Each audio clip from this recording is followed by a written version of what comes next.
Muy buenas noches a todas y todos.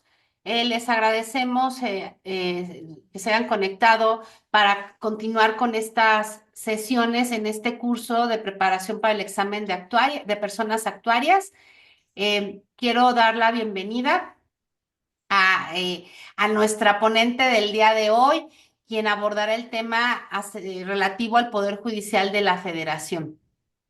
Querida Tania Guadalupe Velázquez Díaz. Y antes de darle el uso de la voz, pues les voy a leer algunas breves notas curriculares. Ella es egresada de la Universidad La Salle de Oaxaca, donde obtuvo su titulación con mención honorífica por su promedio general. Cursó la especialidad en curso básico de formación y preparación de secretarios del Poder Judicial de la Federación, Escuela Federal de Formación Judicial. También el diplomado en juicio de amparo 2021 en la Suprema Corte de Justicia de la Nación. Entre otros cursos que recibió se encuentra el curso básico para la operación y gestión de los centros de justicia penal federal para el puesto de auxiliar de salas en el Instituto de la Judicatura Federal, género como herramienta para la igualdad y para generar espacios libres de violencia, el taller de cálculo de prestaciones laborales, derecho laboral procesal y derecho internacional del trabajo virtual. Se ha desempeñado en el Poder Judicial de la Federación como oficial administrativa en el Juzgado Octavo de Distrito en el Estado de Oaxaca, oficial administrativa en el Juzgado Decimoprimero de Distrito en el Estado de Oaxaca, oficial administrativa en el Juzgado Tercero de Distrito de Amparo en Materia Penal en el Estado de Puebla, oficial administrativa, secretaria particular y actuaria judicial en el Juzgado Segundo de Distrito en materia de trabajo en esta Ciudad de México, secretaria particular, oficial administrativa y oficial judicial en el Cuarto Tribunal Colegiado en materia de trabajo del Primer Circuito, secretaria del Juzgado Segundo de Distrito en materia de trabajo en la Ciudad de México, secretaria del Cuarto Tribunal Colegiado en materia de trabajo del Primer Circuito y también y actualmente desempeña el cargo de secretaria del Segundo Tribunal Colegiado en materia del trabajo del Primer Circuito. Querida Tania, muchas gracias por acompañarnos, gracias por aceptar esta invitación y sobre todo por apoyarnos en este proyecto docente tan importante para nosotros y para todas las personas que se han inscrito. Te dejo el uso de la voz. Ya todos y todos saben que pueden plantear sus preguntas de viva voz o pueden escribirlas en el chat en el momento en que tú des la pauta para hacerlo. Así es que bienvenida y muchísimas gracias, Tania querida. Les quiero también agregar a esta breve reseña curricular, porque si me pongo a leer más cosas no acabamos, que Tania colaboró conmigo en muchos de estos órganos jurisdiccionales y es una persona de quien me consta su excelencia en lo profesional y su excelencia y hermosa forma de ser como ser humano. Así es que, Tania, bienvenida y me alegra mucho verte. Muchas gracias, magistrada. Buenas tardes a todos. Antes que nada, quisiera dar un agradecimiento a la magistrada Gómez Villanueva y al magistrado Armando Maitret por invitarme a participar en este curso de capacitación. De verdad no quiero pasar la ocasión para decirle que es loable lo que están haciendo, loable la participación para que crean estos espacios para las nuevas personas que quieren formar parte del Poder Judicial Federal. De verdad es un honor seguir trabajando con usted. Ay, gracias, Tania. Pues adelante, tienes todo el micrófono para ti. Nos dices cuando quieras las pautas para que puedan participar y aquí andamos al pendiente. Muchas gracias. Buenas tardes a todos. El día de hoy vamos a hablar respecto al tema del Poder Judicial de la Federación. ¿Qué es el Poder Judicial de la Federación? Su estructura, su organización y sus funciones. Ahora, ustedes están aquí porque quieren obtener la patente para ser actuarios del Poder Judicial Federal. Para que ustedes puedan tener esa patente, primero debemos replantearnos en dónde trabajamos, qué vamos a hacer, qué funciones vamos a desempeñar, pero en qué lugar y cómo se encuentra la organización del Poder Judicial. Y para ello debemos partir de la forma de la supremacía constitucional, el principio que rige al Estado mexicano. Ahora, La supremacía constitucional se encuentra establecida en el artículo 133 de la Constitución Política de los Estados Unidos Mexicanos, en donde se establece que la Constitución, las leyes del Congreso de la Unión que de ella emanan y los tratados internacionales que sean celebrados por parte de México serán la ley suprema de toda la Unión. Tan es así que el mismo artículo establece que los jueces de cada entidad federativa se arreglarán a dicha constitución y a los tratados y leyes, a pesar de que algunas disposiciones tengan un sentido contrario a esta. ¿Qué es lo que quiere decir? Que obviamente los jueces también tienen esta facultad, como todos sabemos, del control difuso. Ahora, la supremacía constitucional establece constitución, tratados internacionales, leyes, son una disposición que va a regir al Estado mexicano. Ahora, si partimos de la supremacía constitucional, podemos establecer o podemos llegar a la conclusión de que para entender esta parte de dónde emana el Poder Judicial Federal, debemos analizar precisamente la Constitución Federal. La Constitución se divide en dos partes, una parte dogmática y una parte orgánica. Cuando hablamos de esta parte dogmática, debemos entender a toda esta gama de derechos fundamentales de las personas que, ojo, la Constitución no otorga, sino que reconoce, cuyos derechos fundamentales deben ser garantizados y respetados por el mismo Estado. Esa es la parte dogmática. Ahora, la Constitución también tiene una parte orgánica, en donde se trata precisamente de la organización del poder público. Vamos, cuando hablamos del Estado, debemos decir que el Estado no tiene esa amplitud para poder llegar incluso a vulnerar el derecho de las personas que estamos sujetas a su jurisdicción. El Estado no puede ejercitar un poder sin límite sobre los individuos. Es preciso que se ajuste por un sistema de competencias y de contrapesos, porque precisamente eso es lo que va a hacer el Estado de Derecho, es decir, tener una división de poderes y así poder obtener entre ellos mismos un análisis de lo que cada uno hace. La división de poderes, así como la independencia que existe entre ellos, debe constituir la base de un Estado democrático. Y eso lo ha demostrado la historia. Si partimos desde los inicios, obviamente el hombre necesita de una persona que lo guíe, que de alguna forma tenga el liderazgo en las cuestiones del Estado. ¿Y qué ha pasado cuando ese liderazgo recae solo en una persona? Y que esa persona no solamente sea juez y parte, sino que sea aquel el que pone de alguna forma todas aquellas consecuencias para un individuo. A veces el poder corrompe y lo hemos visto. El poder llega a desnaturalizar la esencia del humano y por ende uno de los factores más importantes de la Constitución y de la organización del poder público precisamente es la división de poderes. En la Constitución Política de los Estados Unidos Mexicanos se establece que el supremo poder de la federación va a dividirse en tres poderes para su ejercicio, respetando su autonomía. ¿Qué quiere decir eso? Respetando sus competencias de cada uno de ellos. Los tres poderes son el legislativo, el ejecutivo y por supuesto el judicial. Así también la Constitución establece, por regla general, que no podrían reunirse dos o más de estos poderes en una sola persona o corporación, lo que sustenta el principio de autonomía. Es decir, cada uno de los poderes debe ser autónomos. ¿Por qué? Porque llegaríamos al absurdo de decir que entonces de los tres poderes, si dos son uno, pues dos contra uno, perdemos por completamente la base del Estado democrático, que es la independencia de los poderes. Ahora vamos a entrar al estudio de cada uno de los poderes de la Unión, en este caso principalmente del Poder Judicial, ¿no? Pero tenemos, para poder entender el Poder Judicial, debemos también establecer qué no es el Poder Judicial.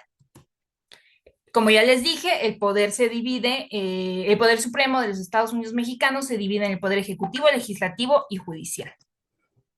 ¿Qué es el poder legislativo? El poder legislativo federal se deposita en un Congreso General, dividido en dos cámaras, una Cámara de Diputados y una Cámara de Senadores. Estos diputados y senadores son electos mediante el voto de los ciudadanos, es decir, por elección popular. En México contamos con 500 diputados y 128 senadores que en su conjunto pues forman el Congreso General. Ahora, entre las facultades del Poder Legislativo las podemos encontrar en el artículo 73 constitucional. Vamos, son demasiadas, pero entre las principales, para que ustedes puedan entender la diferencia, están las siguientes. Son los que se encargan de admitir nuevos estados a la Unión Federal, forman nuevos estados dentro de los límites ya existentes, están facultados para cambiar la residencia de los supremos poderes de la Federación, para imponer las contribuciones necesarias para cubrir el presupuesto y la más importante y por la que la van a diferenciar, expedir leyes en las materias y con las restricciones que el propio artículo 173 constitucional establece, así como modificar la Constitución, claro, cumpliendo con los requisitos que establece la misma Constitución. No es nada más de voy a cambiar la Constitución y ya, ¿no? O sea, tienen que cumplir y seguir con un cierto procedimiento, pero de eso es encargado precisamente el Poder Ejecutivo, del Poder Judicial, perdón, el Poder Legislativo, de emitir las leyes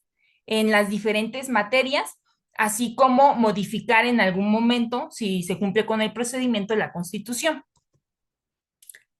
El Congreso se va a reunir o va a trabajar mediante sesiones. En estas sesiones es donde precisamente para cumplir con sus atribuciones realizan las votaciones de las leyes o de las modificaciones que a ellos se le presenten respecto a otras leyes. El Congreso se reúne a partir del 1 de septiembre de cada año para celebrar un primer periodo de sesiones y a partir del 1 de febrero para celebrar un segundo periodo de sesiones. En ambos periodos, el Congreso se ocupará precisamente del estudio, discusión y votación de las iniciativas de ley que se le presenten y de los demás asuntos que conforme a la Constitución también tiene facultad. Cabe destacar que en cada uno de los periodos hay un espacio en donde se queda sin integrar el Congreso como tal. En esos espacios, quien entra es la comisión permanente, que es la que se encarga como que de la guardia de los asuntos que quedan pendientes y que no se sesionan en cada uno de los periodos de sesiones ordinarias del Congreso. De esto es en manera general lo que podemos entender por el poder legislativo, emisión de leyes, diputados y senadores. ¿Qué es el Poder Ejecutivo Federal? El Poder Ejecutivo Federal se deposita en una sola persona, en un individuo, que va a ser el representante del Ejecutivo Federal, que en este caso va a ser denominado presidente de los Estados Unidos mexicanos. En este caso, algo que hace historia, México tiene la primer presidenta de los Estados Unidos mexicanos. En este caso, el representante del Poder Ejecutivo es elegido mediante el voto popular. Entra a su cargo el 1 de octubre y dura 6 años en el cargo.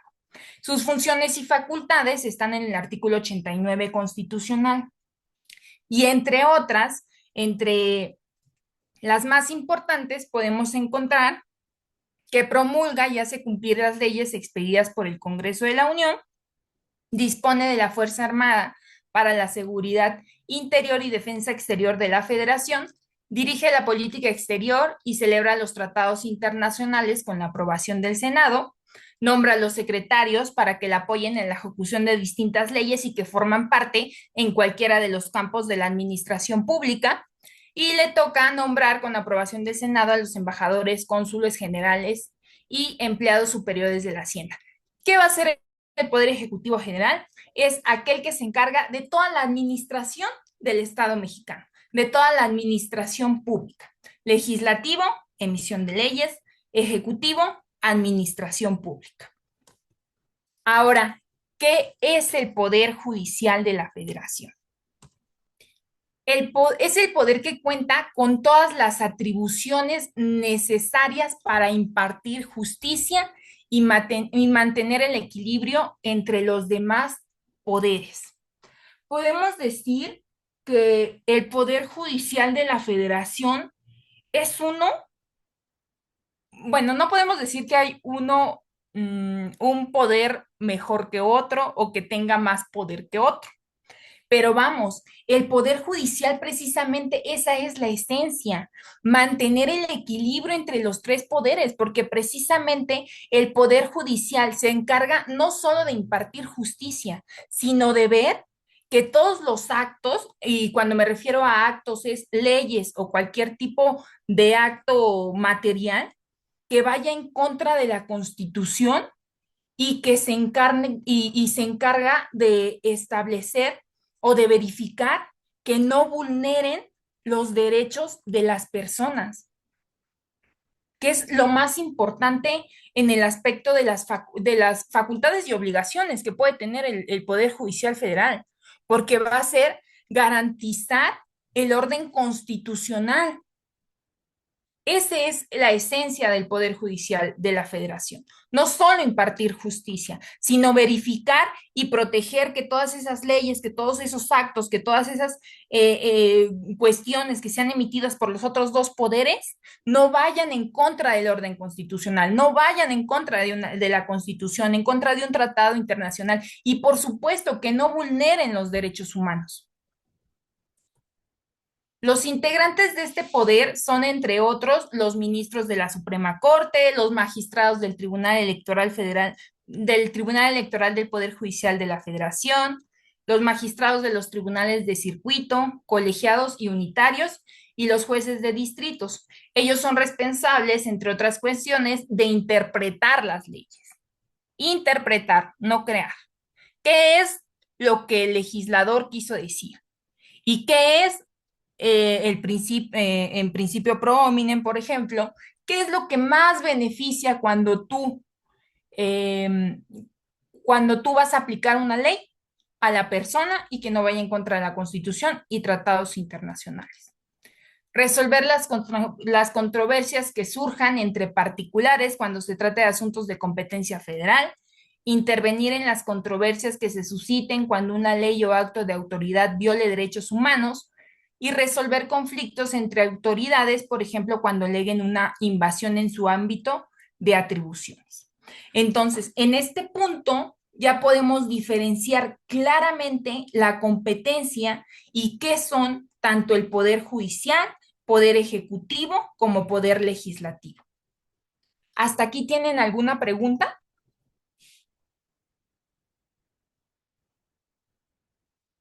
No hay ninguna pregunta planteada en el chat. No sé si alguien quiera hacer uso de la voz, que alce la manita. Si no, continuamos. Perfecto. Como les decía, una de las funciones más importantes del Poder Judicial de la Federación es precisamente proteger el orden constitucional. Ahora, para ello se vale de diversos medios. Entre ellos está el juicio de amparo, las controversias constitucionales, las acciones de inconstitucional y la facultad de investigación. Cabe señalar que todos los medios señalados incluyen entre sus fines de manera relevante el bienestar de la persona humana, el que no se vulneren los derechos.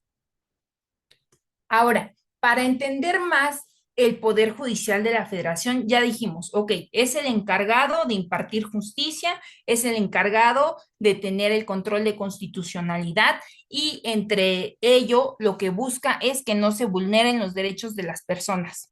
Ok, ¿cómo lo va a lograr? ¿Cuál es la estructura del Poder Judicial Federal? ¿Cómo se va a organizar para cumplir con todos estos objetivos que tiene?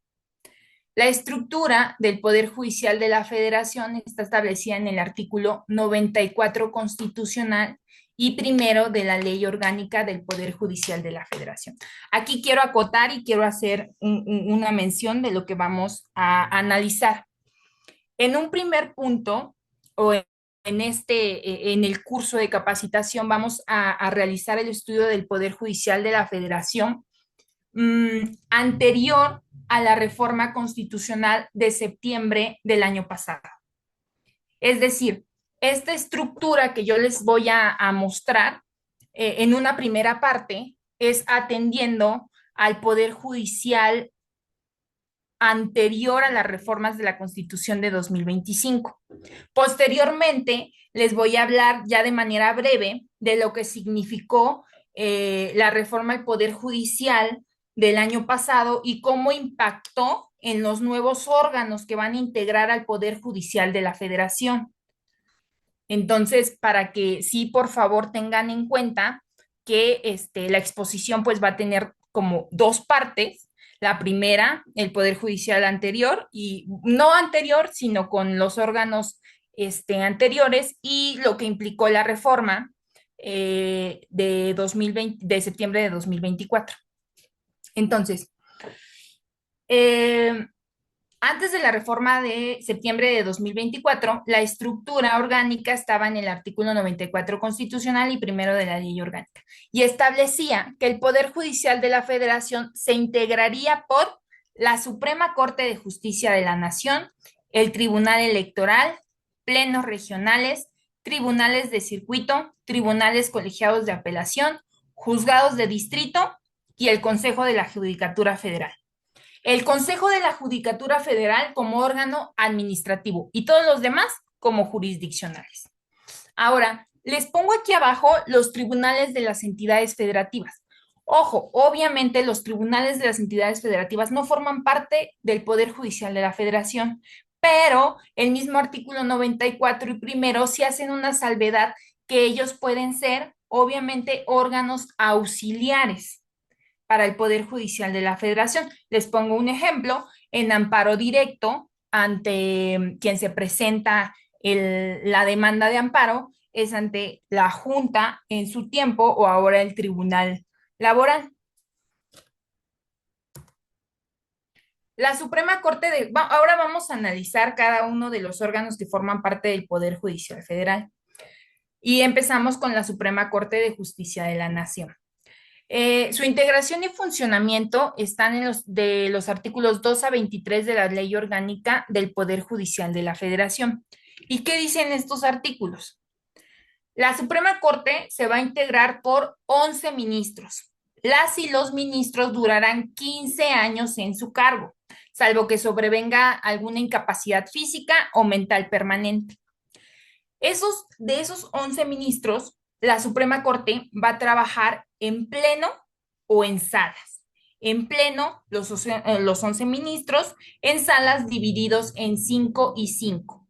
Ahora, la Suprema Corte va a tener un presidente de la Suprema Corte. Ese presidente no forma parte de ninguna de las salas, por eso las salas se dividen únicamente 5 y 5. El Pleno de la Suprema Corte, como ya les decía, está integrado por los 11 ministros y ministras. Cuando ellos estén en pleno, cuando tomen resoluciones o resuelvan asuntos, va a estar, bueno, primero, para integrar el pleno, va a estar a la presencia de 7 miembros para que pueda funcionar, a excepción de los casos previstos en los artículos 100, 105 y 107 de la Constitución Política de los Estados Unidos Mexicanos. ¿Qué es lo que establecen esos artículos? Esos artículos establecen que cuando la Suprema Corte se encargue de resolver cuestiones de inconstitucionalidad de normas, controversias constitucionales sobre disposiciones generales de entidades federales o municipales, o incluso realicen una declaratoria general de inconstitucionalidad, ahí no solo bastará que estén 7 miembros, porque se necesitan 8 votos de los ministros y ministras. Por ende, tiene que completar el quórum para poder resolver este tipo de asuntos. Las resoluciones del Pleno de la Suprema Corte de Justicia de la Nación se tomarán por unanimidad o mayoría de votos, salvo los casos en que conforme la Constitución se requiera una mayoría de 8 votos de las ministras y ministros presentes. que fue lo que les dije en el caso de que se resuelva la inconstitucionalidad de normas, controversias constitucionales sobre disposiciones generales de entidades federales, municipios, y cuando se declare, cuando se realice la declaratoria general de inconstitucionalidad. El despacho del Pleno. El Pleno de la Suprema Corte nombrará a su propuesta un presidente o presidenta, un secretario o secretario general de acuerdos y una subsecretaría o subsecretario general de acuerdos. La o el presidente de la Suprema Corte de Justicia de la Nación designará a las y los secretarios auxiliares de acuerdos, a las y los actuarios que fueran necesarios para el despacho de los asuntos de la Suprema Corte de Justicia de la Nación, así como el personal subalterno que establezcan las disposiciones jurídicas aplicables. Las y los secretarios de estudio y cuenta serán designadas por las y los ministros correspondientes de conformidad con lo que establece la ley.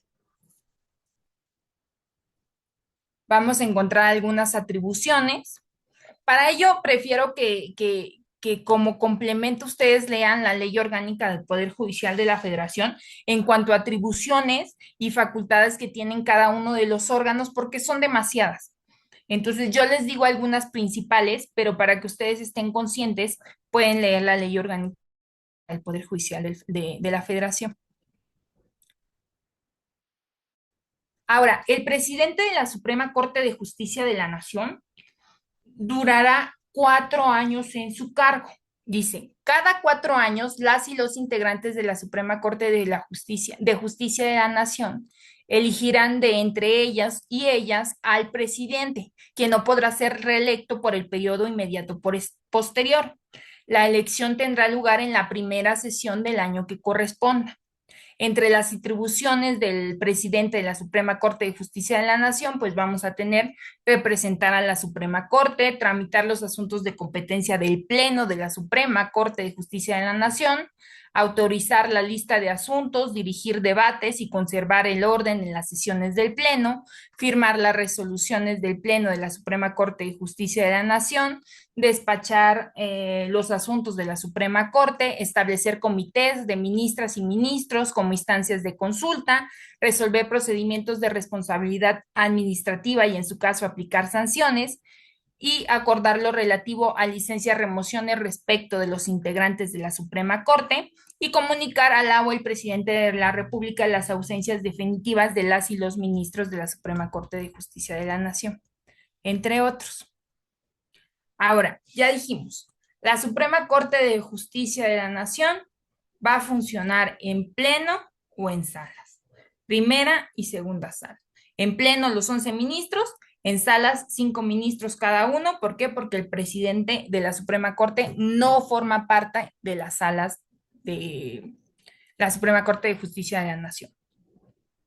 Las resoluciones de la sala se tomarán por unanimidad o mayoría de votos de las y los ministros presentes. Cada sala designará a propuesta de su presidente o presidenta un secretario o secretario de acuerdos y a un subsecretario o subsecretaria de acuerdos.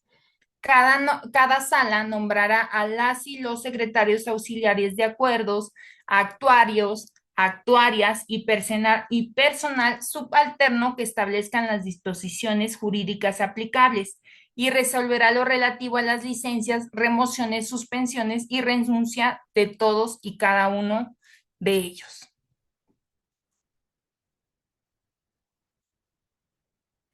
De las y los presidentes de la sala.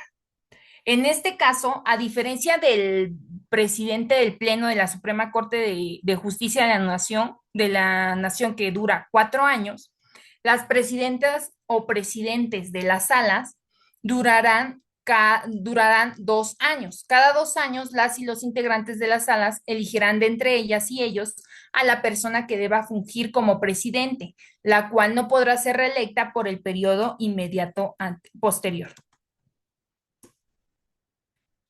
Ahora, recapitulamos. Entonces tenemos como primer órgano que forma parte del Poder Judicial de la Federación o que integra el Poder Judicial de la Federación a la Suprema Corte de Justicia de la Nación. La Suprema Corte de Justicia de la Nación puede funcionar en pleno o puede funcionar en sala. Está integrada por 11 ministros. De esos 11 ministros, uno es el presidente de la Suprema Corte de Justicia de la Nación. Cuando funciona en salas, se dividen los ministros, 5 para la primera sala, 5 para la segunda sala. El ministro presidente de la Suprema Corte no forma parte de esas salas. Ahora, en general, tanto el Pleno como las salas tienen la atribución de designar al secretario de acuerdos, a los actuarios y aquellos oficiales que sean necesarios para cumplir con las funciones de manera administrativa. El presidente de la Suprema Corte de Justicia de la Nación durará en su encargo 4 años, mientras que los presidentes de cada una de las salas durará 2 años en su encargo. ¿Hasta aquí hay alguna duda? En el chat no hay ninguna planteada y tampoco veo ninguna manita levantada. Ok. ¿Quieres continuar? Sí, gracias, magistrada. Sí. Entonces, ahora, una vez que pasamos con la Suprema Corte de Justicia de la Nación, ahora vamos a hacer un análisis de otros órganos que integran al Poder Judicial, que en este caso son tribunales colegiados de circuito, tribunales colegiados de apelación y juzgados de distrito. Vamos a empezar por los tribunales colegiados de circuito. Los tribunales colegiados de circuito se compondrán por 3 magistrados o magistradas y del número de secretarias y secretarios proyectistas, secretarios y secretarias, actuarios y actuarias, oficiales judiciales y personas empleadas que determine el presupuesto. Las y los magistrados listarán los asuntos con 3 días de anticipación cuando menos y se resolverán en su orden. Las resoluciones de los tribunales colegiados se tomarán por unanimidad de votos o mayoría de votos de sus integrantes, quienes no podrán abstenerse de votar sino cuando tengan excusa o impedimento legal.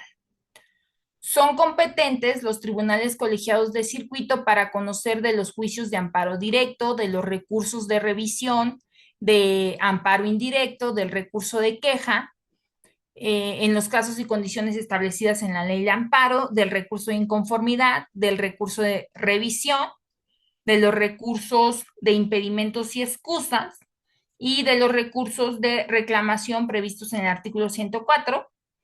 Ahora, los tribunales colegiados de circuito, y es muy importante que esto lo tengan ustedes.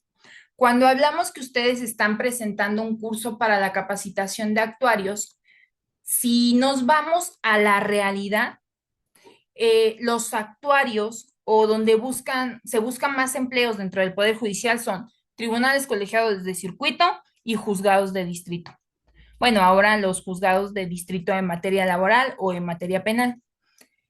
En un tribunal colegiado de circuito se va a integrar de la siguiente forma. Primero tenemos como dirigentes a 3 magistrados, cada uno en su respectiva ponencia. Ahora, en la práctica, cada ponencia tiene por lo regular un actuario. En este caso, yo voy a hablar como experiencia el tribunal colegiado en donde laboro. Cada ponencia la integra un magistrado que tiene a su vez un actuario. Dentro de esa ponencia también hablamos de los secretarios proyectistas, que por ejemplo en la mayoría son alrededor de 5 secretarios proyectistas. Estoy hablando por ponencia. Y los oficiales administrativos y los oficiales de mantenimiento, que son los que laboran por lo general en un tribunal colegiado de circuito. Ahora, en un tribunal colegiado de circuito lo que se ve o las resoluciones que se emitan deben ser siempre aprobadas por la mayoría de votos, quiere decir 2. Si en este caso el proyecto que se presenta en una primera sesión no se aprueba, lo que va a pasar en un tribunal colegiado de circuito es que el proyecto, o uno, va a quedar en lista, o sea, se va a pedir su aplazamiento por parte del magistrado ponente y posteriormente lo que tiene que hacer el magistrado ponente, o bueno, las opciones que tiene el magistrado ponente son dos. Mantener el criterio y decir, ¿sabes qué? Mantengo el proyecto en los términos que lo presenté en un primer momento, o dos, adecuarse a las opiniones que los otros dos magistrados le dijeron. Si en este caso el magistrado ponente sostiene su proyecto y en sesión los otros dos magistrados también mantienen su postura de estar en contra del proyecto, el proyecto se desecha y lo que va a pasar es que se va a turnar a otro magistrado para o para que proyecte la resolución correspondiente.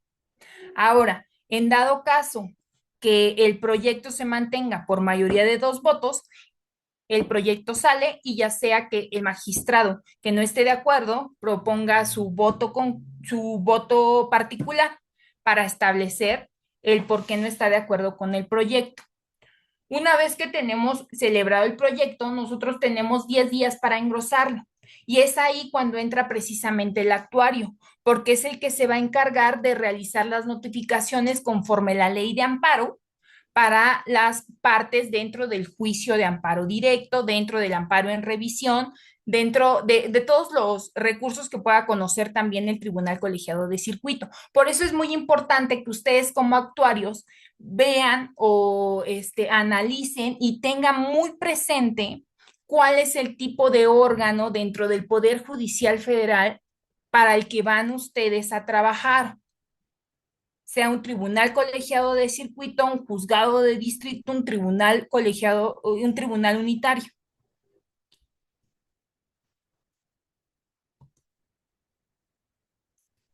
Ahora, de los tribunales colegiados de apelación. Un tribunal colegiado de apelación se integra con 3 magistrados o magistradas. Estos tribunales son órganos jurisdiccionales de segunda instancia que resuelven recursos de apelación y de negada apelación, entre otros asuntos. Los tribunales colegiados de apelación conocerán de los juicios de amparo promovidas contra actos de tribunales colegiados de apelación que no constituyan sentencias definitivas, en términos de lo previsto por la Ley de Amparo reglamentaria de los artículos 103 y 107.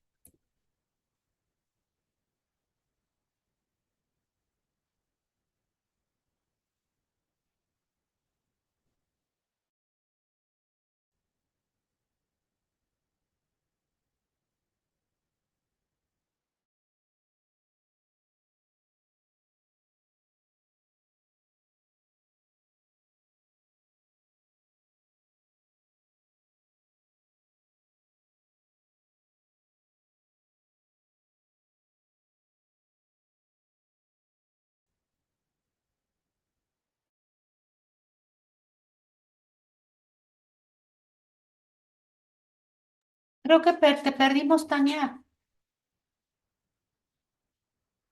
Ya no escuchamos, Tanis. A ver si me permiten un segundo, creo que es un tema de conexión porque se quedó también. Sí, se quedó congelada la imagen, magistrada. Ajá. Le voy a marcar. Un segundito, por favor. Estábamos en los órganos que forman parte del Poder Judicial de la Federación. Analizamos la Suprema Corte, hablamos de los tribunales colegiados de circuito, de los tribunales colegiados de apelación, en los que señalábamos que también el tribunal colegiado de apelación se va a integrar por 3 magistrados y que son aquellos que van a conocer de los juicios de amparo promovidos contra otros tribunales colegiados. Cabe destacar que el tribunal colegiado es más un órgano de segunda instancia. Entonces va a conocer de apelación de los asuntos conocidos en primera instancia de los juzgados de distrito, de los recursos de negada apelación, de la calificación de los impedimentos y excusas y recusaciones de las y los de los magistrados de los tribunales colegiados de apelación. Ahora, Otro de los órganos que integra al Poder Judicial de la Federación es los plenos regionales. ¿Qué son los plenos regionales?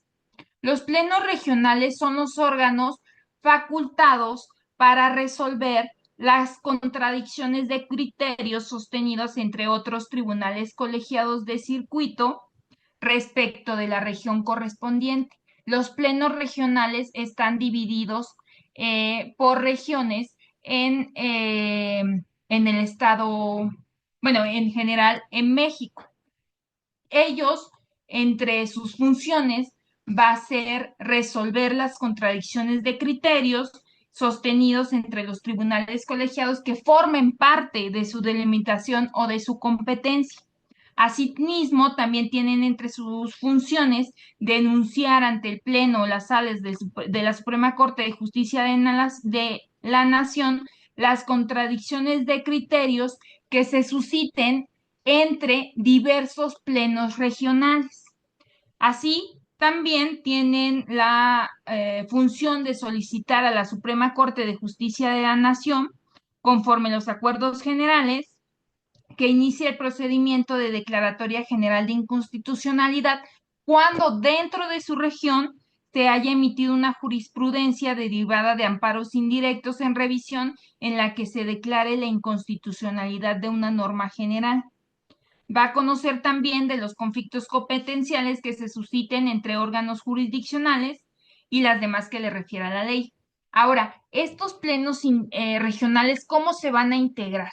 Estos plenos regionales están integrados por 3 magistrados o magistradas o magistrados de circuito ratificados, quienes durarán en su encargo un periodo de 3 años, pudiendo ser designadas o designados para otro periodo igual. Aquí sí pueden ser otra vez designados para formar parte del pleno por más de los 3 años.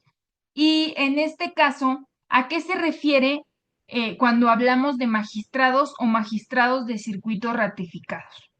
Cuando hablamos que un magistrado tiene como, bueno, en este caso, pasa su examen el magistrado de circuito.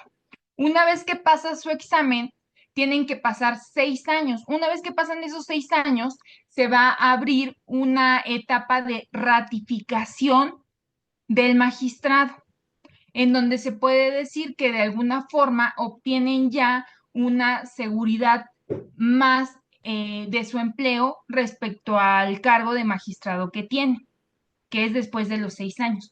Una vez que pasa eso y pasa en el procedimiento de ratificación, valga la redundancia, entonces los magistrados son ratificados. Solamente aquellos que ya han sido ratificados pueden formar parte de los plenos regionales. Otro de los órganos que forma parte del Poder Judicial de la Federación son los juzgados de distrito. Los juzgados de distrito son aquellos encargados de conocer del amparo indirecto. Ahora, ¿cómo se va a integrar un juzgado de distrito? Un juzgado de distrito se compone de un juez o una jueza y del número de secretarios o secretarias, actuarios, actuarias y oficiales judiciales que determine el presupuesto de egresos. Ahora, aquí es muy importante que ustedes actuarios, una vez que conozcan cómo se conforma el Poder Judicial de la Federación, en este caso, tribunales colegiados, juzgados de distrito, me gustaría que ustedes empezaran a ver la línea del juzgado de distrito o del tribunal colegiado para el cual van a trabajar, para el cual ustedes, dependiendo de la rama o de la materia, van a tener que realizar sus notificaciones. Cuando hablamos de tribunales colegiados o juzgados de distrito, dependiendo del circuito bueno, ustedes saben que el Poder Judicial se divide en circuitos. Dependiendo del circuito, va a depender también que el actuario, va a depender la materia en que el actuario va a desarrollar sus notificaciones. Y pongo un ejemplo. Ciudad de México, los tribunales colegiados son especializados. También los juzgados de distrito. Tenemos en materia civil, en materia laboral, en materia administrativa, en materia penal. Si hablamos de un circuito, por ejemplo, como Oaxaca, los tribunales y los juzgados por lo general son en materia mixta, es decir, conocen de todo. Entonces, de ahí va a depender la base del órgano para el que trabaje, para que el actuario realice las notificaciones con base en la materia correspondiente. Y hablamos también en el caso de los juzgados de distrito, que pueden ser juzgados de distrito en amparo en materia penal, juzgados de distrito en materia administrativa, jueces de distrito civiles federales, jueces de distrito mercantiles federales, jueces de distrito en amparo en materia civil, jueces de distrito en materia de trabajo, incluso podemos hablar de los centros de justicia penal. Entonces, es muy importante que ustedes, como próximos actuarios, una vez que identifiquen el juzgado, tribunal y la materia para la cual se desarrolla, ustedes también tienen que verificar conforme a qué materia van a tener que realizar sus notificaciones, ya sea siguiendo la Ley Federal del Trabajo, siguiendo una ley de amparo o, por ejemplo, un Código Federal de Procedimientos Penales. Ahora, otro órgano del Poder Judicial de la Federación y que como tal no tiene facultades o funciones jurisdiccionales, sino administrativas, es el Consejo de la Judicatura Federal. Como yo les mencioné al inicio, el Consejo de la Judicatura Federal forma parte del Poder Judicial, pero no es jurisdiccional, sino administrativo.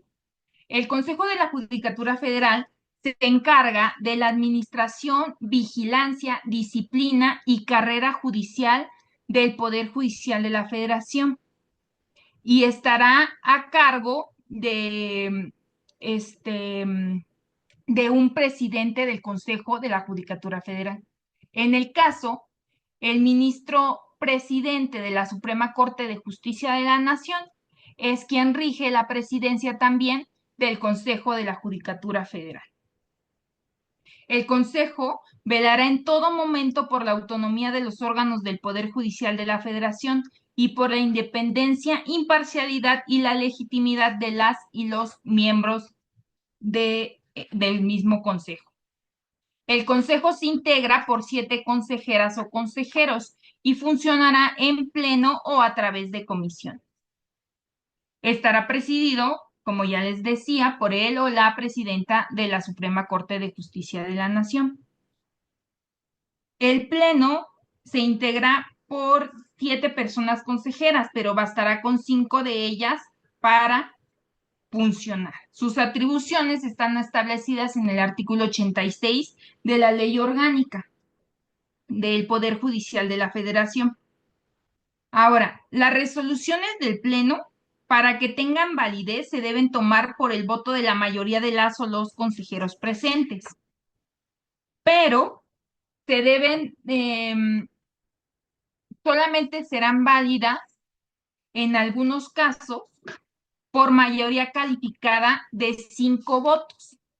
Y eso va a ser cuando hablemos de la creación de comisiones que el mismo Consejo de la Judicatura Federal estime pertinentes, cuando se expidan los reglamentos interiores en materia administrativa de la carrera judicial, del escalafón y del régimen disciplinario del Poder Judicial de la Federación, cuando hablemos de resolver sobre la designación, ratificación, adscripción, remoción, inhabilitación y en su caso reincorporación de jueces de distrito o magistrados de circuito, cuando se acuerden renuncian que presenten las y los magistrados de circuito,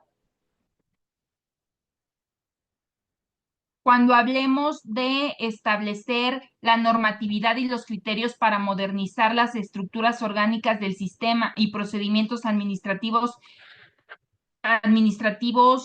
del mismo Poder Judicial de la Federación, en este caso del Consejo, y dictar las disposiciones necesarias para regular el turno de los asuntos de competencia de los tribunales colegiados de circuito y de los juzgados de distrito.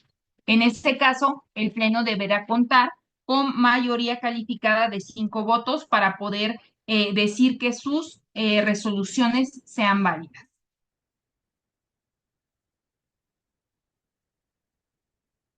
Ahora, yo les decía que el Consejo de la Judicatura Federal trabaja en pleno y en comisiones.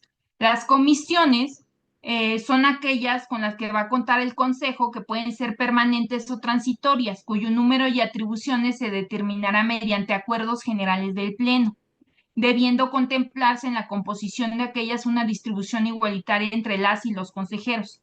Las comisiones deberán estar conformadas cuando menos por 3 consejeros o consejeras.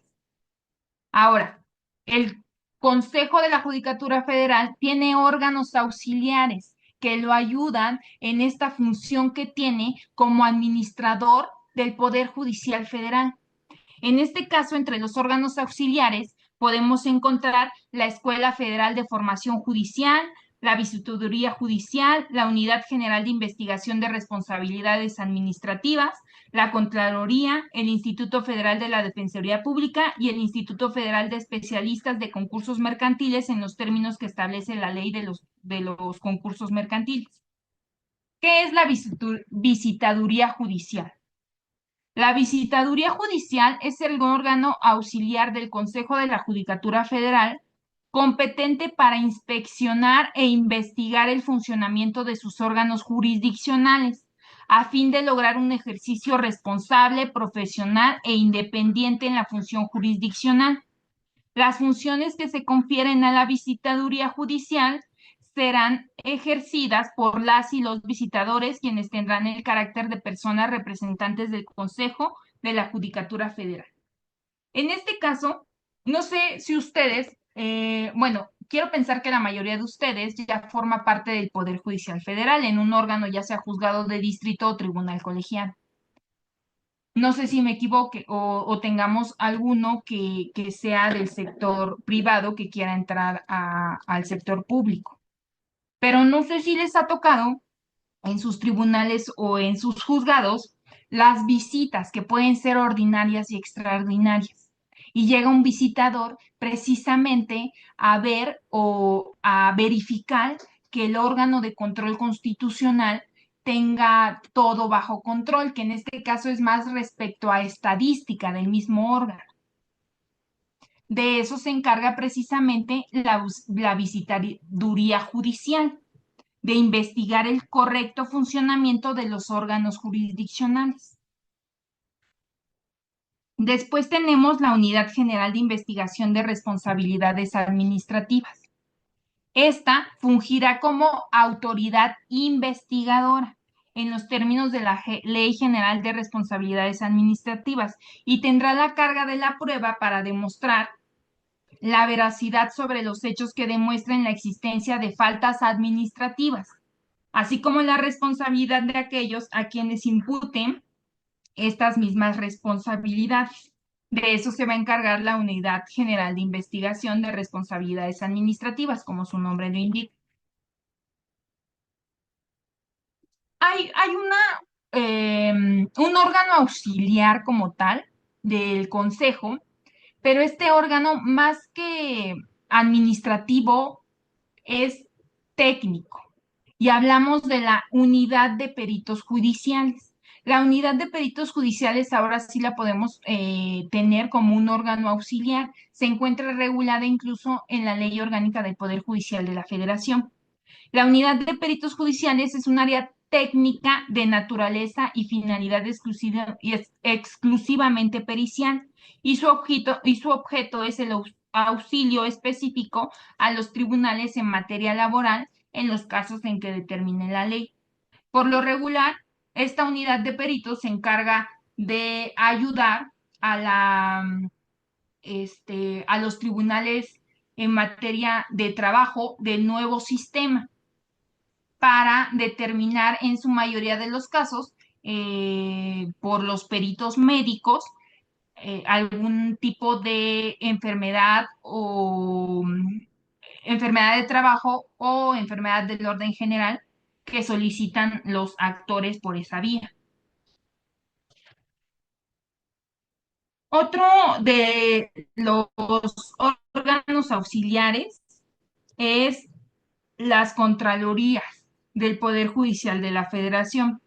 Las Contralorías de la Suprema Corte de Justicia de la Nación, el Consejo de la Judicatura Federal y del Tribunal Electoral tendrán a su cargo las facultades de control y de inspección del cumplimiento de las normas de funcionamiento administrativo que rijan los órganos y personas servidoras públicas del Poder Judicial de la Federación en el ámbito de sus respectivas competencias. Las Contralorías de los órganos del Poder Judicial de la Federación ejercen las atribuciones conferidas a los órganos internos de control en términos de la Ley General de Responsabilidades Administrativas, en lo que no se oponga en la presente ley. Las Contralorías se encargan en específico en regular el funcionamiento administrativo, pero que regula más a las servidoras públicas o servidores públicos que forman parte del Consejo de la Judicatura Federal. Esto en términos, pues, de la Ley General de Responsabilidades Administrativas.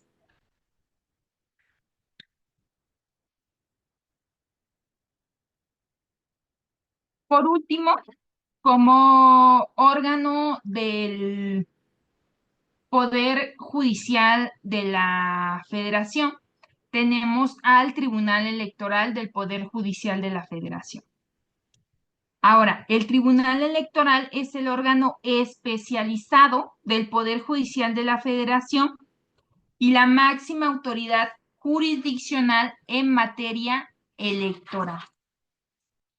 Es un órgano encargado de resolver controversias en materia electoral, así como proteger los derechos político-electorales de los ciudadanos, es decir, de impartir justicia en el ámbito electoral.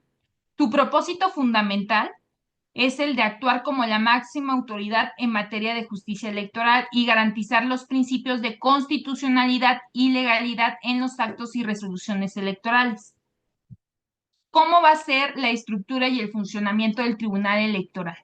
El Tribunal Electoral está organizado por una sala superior, la cual está integrada por 7 magistraturas y 5 salas regionales, que están integradas por 3 magistraturas cada una. Cada sala regional cuenta con una Secretaría General de Acuerdos, en apoyo a la función jurisdiccional. Se cuenta también con una sala especializada. Esta sala especializada, ¿de qué se va a encargar? Esta sala se encarga de atender asuntos relacionados con la fiscalización de los recursos de los partidos, la propaganda y los actos anticipados de campaña. ¿Qué quiere decir? Que esta sala, más que nada, se va a tratar, o su función principal es la de verificar la fiscalización del dinero que obviamente es del sector público y que se les da a los partidos políticos para que puedan llevar a cabo las elecciones correspondientes. Entonces ella se va a encargar de fiscalizar precisamente, de la fiscalización, perdón, precisamente de esos medios de efectivo. La sala superior. Cuando hablamos de la sala superior del Tribunal Electoral, debemos decir que esta se integra por 7 magistrados o magistradas electorales. Tiene su sede en la Ciudad de México y bastará la presencia de 4 magistrados o magistradas para que pueda sesionar válidamente, y sus resoluciones se tomarán por unanimidad, mayoría calificada en los casos expresamente señalados o mayoría simple de sus integrantes. Las y los magistrados durarán en su encargo 9 años, improrrogables. Su elección será escalonada. La sala superior nombrará también a un secretario general de acuerdos y a un subsecretario o subsecretaria general de acuerdos, a los secretarias, actuarios y actuarias, así como el personal administrativo y técnico que se requiera para su buen funcionamiento, conforme a los lineamientos que dicte la Comisión de Administración. Del presidente o presidenta del Tribunal Electoral. Las magistradas y magistrados de la Sala Superior elegirán de entre ellos a un presidente. Este presidente, que va a ser de la Sala Superior, también va a ser el presidente del Tribunal Electoral. Su periodo es de 4 años, pudiendo ser reelecto o reelecta únicamente por una sola vez. Ahora vamos a hablar de las salas regionales y la sala regional especializada. El Tribunal Electoral contará con 7 salas regionales y una sala regional especializada que se integrará por 3 magistrados o magistradas electorales. 5 de las salas regionales tienen su sede en la ciudad designada como cabecera de cada una de las circunscripciones plurinominales en que se divida el país. Ahora, aquí hago una acotación. Cuando hablamos del Poder Judicial Federal, hablamos de una división por circuitos. Es diversa a la que tiene el Tribunal Electoral respecto a los circuitos en donde se realizan las votaciones. Entonces no debemos confundir los circuitos en materia de jurisdiccionales a los circuitos en materia de votación del Tribunal Electoral del Poder Judicial Federal. Los magistrados y las magistradas de las salas regionales y de la sala regional especializada durarán en su encargo 9 años improrrogables, salvo si fueran promovidos o promovidas a cargos superiores. La elección de las y los magistrados será escalonada. Ahora, el Tribunal Electoral cuenta con una comisión de administración. Esa comisión de administración es la encargada de la administración, vigilancia, disciplina y carrera judicial del Tribunal Electoral. Estarán a cargo de la comisión de administración.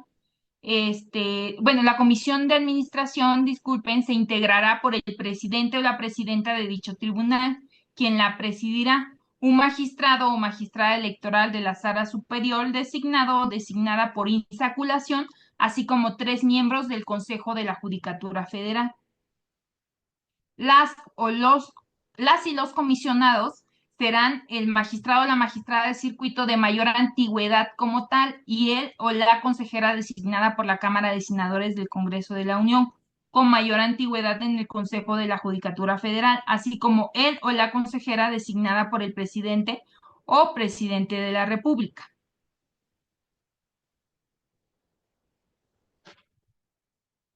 Cuando hablamos del Poder Judicial Federal, como les decía al inicio de la clase, hablamos de la integración de un Poder Judicial Federal anterior a la reforma de septiembre de 2024 de la Constitución y uno posterior. El que acabamos de analizar es el Poder Judicial o la integración del Poder Judicial anterior a la reforma, el cual vamos a hacer una breve recapitulación. En el caso, les decía que cuando hablamos de la integración del Poder Judicial de la Federación, hablamos de la Suprema Corte de Justicia, del Tribunal Electoral, plenos regionales, tribunales de circuito, tribunales colegiados de apelación, juzgados de distrito y el Consejo de la Judicatura Federal. Ahora creo que todos estamos enterados de la reforma del Poder Judicial de la Federación y de los cambios que conlleva dentro de la integración del Poder Judicial. En este caso, hablamos que con la reforma, el Poder Judicial Federal, si bien se queda con algunos de los órganos anteriores, también es cierto que se crean nuevos órganos que deben formar parte del Poder Judicial y cuyas funciones y facultades también cambian a comparación de la anterior integración. Y entonces ahora vamos a tener con la nueva reforma que el Poder Judicial de la Federación entonces va a estar integrado por una Suprema Corte de Justicia de la Nación, por un tribunal electoral, plenos regionales, tribunales de circuito, tribunales colegiados de apelación, juzgados de distrito, pero ojo aquí, tenemos la creación de 2 nuevos órganos, que en este caso es el Tribunal de Disciplina y el órgano de administración judicial. Debemos entender que la reforma del Poder Judicial implicó también una desmedida en la carrera judicial. ¿Qué era la carrera judicial? La carrera judicial era este sistema de ingreso y promoción de servidores públicos con base en una función de más a menos. Oficial judicial, actuario judicial, secretario, sea juzgado o de tribunal, juez, magistrado. Ahora, con la nueva reforma, vienen diferentes aspectos también para designar a las personas que van a integrar al Poder Judicial de la Federación. En este caso, antes era por medio de mecanismos de exámenes o cursos, ahora va a ser pues mediante el voto o la elección popular del Estado mexicano. Entonces, entre los principales cambios vamos a hablar como ya les dije, se integran o se crean dos nuevos organismos, que en este caso es el Tribunal de Disciplina y el órgano de administración judicial, y también vienen cambios para la Suprema Corte de Justicia de la Nación. Si hablamos de los cambios que sufre la Suprema Corte de Justicia de la Nación, el primero es que yo les decía que antes se integraba por 11 ministros. Esos 11 ministros estaba uno como presidente de la Corte, los 11 ministros formaban el Pleno de la Suprema Corte, pero también funcionaba en salas divididos 5 y 5 porque el presidente no formaba parte de ninguna sala. Ahora la Suprema Corte de Justicia de la Nación se va a integrar por 9 ministros o ministras, los cuales, les reitero, van a ser electos por voto popular. En este caso, la Suprema Corte únicamente va a funcionar ya en pleno y el presidente de la Corte se va a elegir por únicamente una duración de 2 años. Este presidente se va a elegir o va a ser el que obtenga más votos en función de la votación de la elección a voto popular del pueblo. En el caso, se dice que los ministros y ministras van a obtener la presidencia cada 2 años. ¿Y cómo van a ir relevándose cada ministro? Conforme a los votos que hayan obtenido en la elección popular. El presidente va a ser quien obtenga más votos siempre. Ahora, respecto a la creación del órgano de administración judicial, este va a ser el órgano que contará con independencia técnica y de gestión y tendrá a su cargo la administración de todos los órganos del Poder Judicial de la Federación y velará por el buen funcionamiento, autonomía, independencia, imparcialidad y legitimidad. Se integrará por 5 personas en términos del artículo 100 de la Constitución Política de los Estados Unidos Mexicanos y funcionará en pleno o a través de comisiones. Aquí viene otra diferencia. Nosotros hablábamos que cuando se trata de la administración del Poder Judicial, anteriormente estaba a cargo del Consejo de la Judicatura Federal. Ahora, esa administración va a pasar a ser parte de las funciones del órgano de administración judicial, pero a diferencia del Consejo, que sí tiene de alguna forma o forman parte del Poder Judicial, porque los consejeros pueden ser magistrados, en este caso el órgano de administración judicial únicamente señala que van a ser 5 personas que van a ser electas por votación popular. La presidencia del órgano de administración judicial será designada mediante la insaculación. La presidenta o presidente durará 2 años en el encargo. El pleno se conforma por las 5 personas integrantes del órgano de administración judicial, pero bastará la presencia de 4 de ellas para funcionar. El órgano de administración judicial establecerá las comisiones permanentes o transitorias que estime pertinentes para el adecuado desempeño de sus funciones, cuyo número y atribución se determinará mediante acuerdos generales que el mismo pleno va a establecer. Las comisiones serán competentes para sustanciar y resolver en primera instancia los procedimientos de responsabilidad administrativa seguidos contra las personas que desempeñen funciones administrativas en el Poder Judicial de la Federación. Aquí es importante decir, El órgano de administración va a fungir como primera instancia en los procedimientos de responsabilidad administrativa. Pero ¿quién se va a encargar realmente de la función de verificar las responsabilidades administrativas de los servidores públicos? Va a ser el Tribunal de Disciplina. Entonces, en primera instancia sí va a sí va a conocer el órgano de administración judicial, pero la facultad es inherente al Tribunal de Disciplina, que vamos a ver posteriormente. Ahora, los órganos auxiliares que van a formar parte del órgano de administración judicial son los siguientes. Para su adecuado funcionamiento, el órgano de administración judicial contará con la Escuela Nacional de Formación Judicial, el Instituto Federal de la Defensoría Pública, la Contraloría, la Unidad de Peritos Judiciales, la Unidad de Administración de la Suprema Corte de Justicia de la Nación, la Unidad de Administración del Tribunal Electoral del Poder Judicial de la Federación, la Unidad de Administración del Tribunal de Disciplina Judicial, el Instituto Federal de Especialidades de Concursos Mercantiles y el Centro Público de Mecanismos Alternativos de Solución de Controversias del Poder Judicial de la Federación.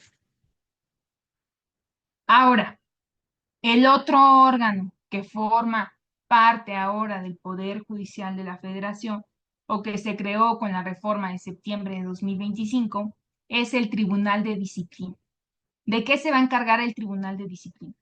El Tribunal de Disciplina Judicial es un órgano del Poder Judicial de la Federación con independencia técnica de gestión y para emitir resoluciones que tiene por objeto la investigación, substanciación y resolución de los procedimientos de responsabilidades administrativas de las y los servidores públicos que desempeñan funciones jurisdiccionales en el Poder Judicial de la Federación, así como la resolución de los recursos de revisión en los procedimientos administrativos del personal administrativo, tratándose de faltas graves. De igual forma, el Tribunal de Disciplina Judicial es un órgano del Poder Judicial de la Federación encargado de la evaluación y seguimiento del desempeño de las magistradas y magistrados de circuito y las juezas y jueces de distrito, y el encargado de resolver los conflictos entre el Poder Judicial de la Federación y sus servidores públicos, así como los que se susciten entre la Suprema Corte de Justicia y sus empleados y empleadas. El Tribunal de Disciplina Judicial también puede funcionar en pleno y en comisiones y contará con los órganos auxiliares que resulten necesarios para el desempeño de sus atribuciones. Se integra por 5 personas electas por la ciudadanía a nivel nacional, conforme al procedimiento establecido en el artículo 96 de la Constitución Política de los Estados Unidos Mexicanos. El Pleno del Tribunal de Disciplina se conforma por 5 personas magistradas y podrán sesionar para su validez cuando estén en presencia de 4. El órgano de evaluación de desempeño judicial es un órgano auxiliar del Tribunal Judicial de Disciplina competente para evaluar y dar seguimiento al desempeño de los órganos jurisdiccionales a fin de consolidar un ejercicio responsable, profesional, independiente, honesto y eficaz de la función jurisdiccional. El Tribunal de Disciplina es un órgano que fue creado dentro del Poder Judicial Federal con la finalidad de ser el único competente para conocer de todas aquellas o aquellos procedimientos de responsabilidades administrativas en contra de los servidores públicos del Poder Judicial de la Federación. Ahora, antes el Consejo de la Judicatura Federal tenía todas estas funciones encapsuladas y con la nueva reforma lo que hace es crear 2 órganos independientes y diversos en cuanto a sus facultades. El Tribunal de Disciplina, que tiene como función precisamente el análisis de las responsabilidades administrativas de los servidores públicos, y por otro lado vamos a tener el órgano de administración judicial, que es más en sí administrativo, en cuanto a al seguimiento administrativo de todos los órganos que forman parte del Poder Judicial Federal. Vamos, la reforma al Poder Judicial de la Federación que se dio en 2024 aun cuando, si bien cambian los órganos jurisdiccionales del Poder Judicial, yo creo que una de sus es, consecuencias jurídicas que más nos pega a nosotros como personas que queremos seguir en esta carrera judicial es precisamente que rompe con ella, ¿no? O sea, dejamos a un lado los exámenes y llegamos al punto en que para ser juez o magistrado tendríamos que someternos a una votación para que el Estado mexicano pues nos elija en alguno de estos puestos. Eh, Aquí no estamos para decir si es correcto o no, porque vamos, esto ya es más que si es correcto o no, ya es una realidad y tenemos que tener o adecuarnos a todas estas reformas que están sucediendo para el Poder Judicial. ¿Hasta este punto tienen alguna duda o tienen alguna pregunta? Alejandra Palestina pregunta, ¿por qué la unidad de peritos judiciales solo se limita a peritos médicos? Ah, Fíjate que incluso yo tuve la oportunidad de hablar con el magistrado que es encargado de la unidad de peritos.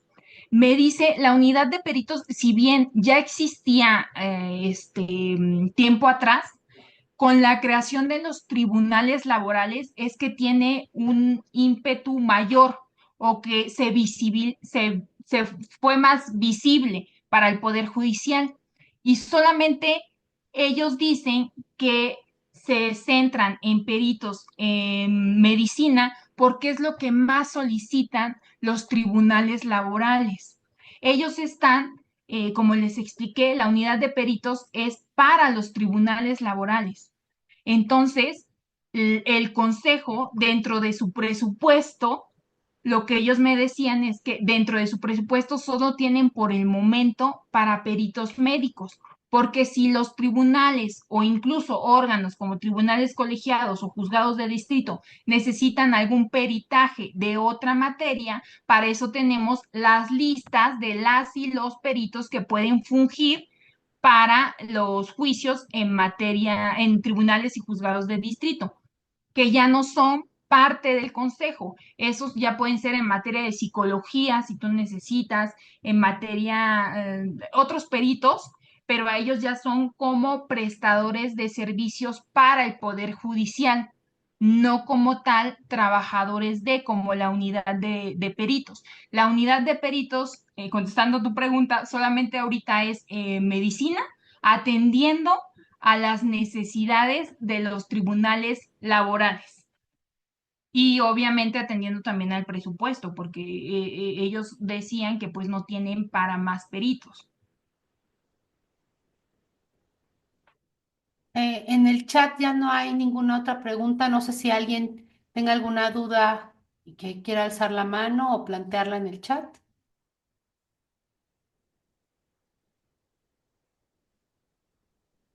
No veo manitas levantadas, así es que ni tampoco en el chat.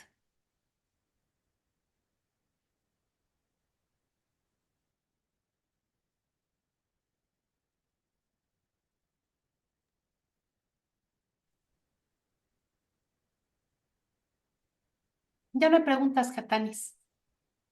Gracias, magistrada, por todo el apoyo.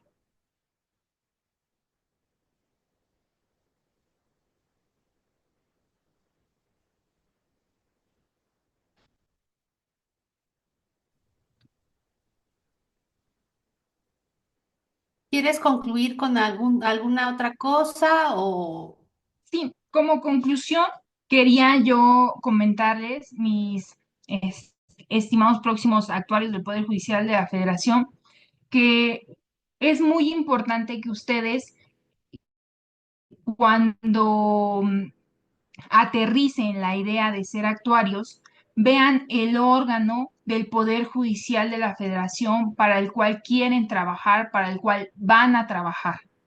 Es decir, tienen que partir de ahí para poder entender cuál va a ser el ámbito y tipo de notificaciones que van a realizar, ya sea en diferentes materias penal, civil, mercantil, laboral o incluso en amparo.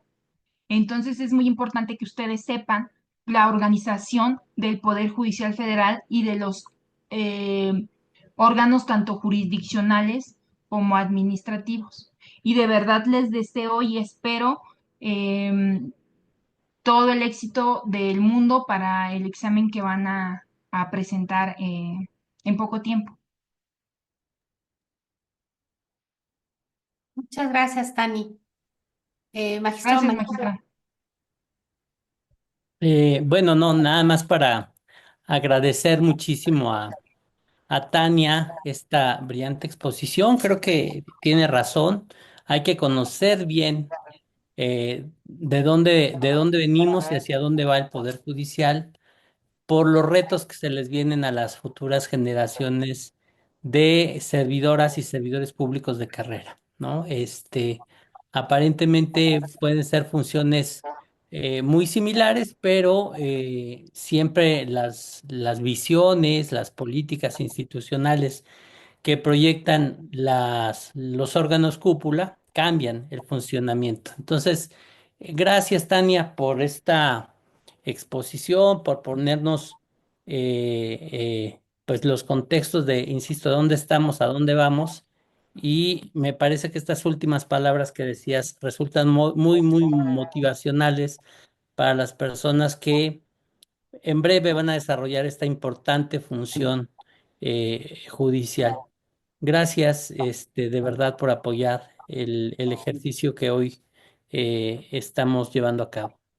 Al Maru, te contrario, señor regreso el micrófono. magistrado, todo el agradecimiento de mi parte para ustedes, para la magistrada María Eugenia Gómez, para usted, magistrado Armando Maitret, por la invitación.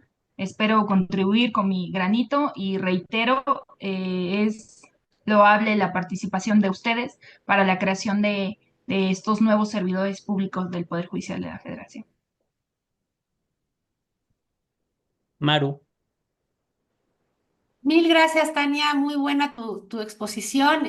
Justo Ale Palestina, cuando te nos desconectaste, preguntaba si sabemos si en el examen será en función del Poder Judicial, de la estructura del Poder Judicial que todavía hasta ahorita tenemos, o si ya va a ser eh, conforme a la reforma. Yo le comentaba que pues no lo sabemos. Entonces, no solamente como personas servidoras públicas de la institución, sino también como aspirantes, ya sea a ingresar o a ascender en este puesto de actuarios, pues sí, las recomendaciones tienen que dominar las dos, digamos, los dos escenarios, ¿no? Todavía hasta ahorita, antes de la reforma, y lo que va a suceder y cómo se organizará el Poder Judicial a partir de septiembre. Entonces, muy, muy completa tu exposición y nuevamente mil gracias por apoyarnos, por participar y sobre todo, pues también motivar a las personas que hoy te escuchan y que te escucharán en la plataforma, quienes no se pudieron conectar hoy para este nuevo paso que den en cuanto a el examen que presenten. Así es que de mi parte, mi cariño y agradecimiento siempre. Magistrado Maite. Sabe que es recíproco. gracias. Pues yo creo que con esto terminamos la sesión, querida Maru, y ya la magistrada les hizo la invitación, incluso creo que ya hizo llegar la liga para la sesión del próximo sábado, que en mi opinión no se la pueden perder. Procuraremos que sea muy dinámica, muy práctica, que les ayude a ustedes a entender la función fundamental de las personas actuarias y la relevancia que tiene pues en la función jurisdiccional. Yo con eso terminaría y el sábado nos vemos por aquí. Muchas gracias. Entonces, se conectan el sábado, que descansen. Ay, tengo una pregunta de Itzel. Itzel Flores dice, muchas gracias, excelente exposición. Gracias, Itzel, y gracias a todas y todos. Nos Buenas vemos pronto. noches. Buenas noches. Gracias, Tanis.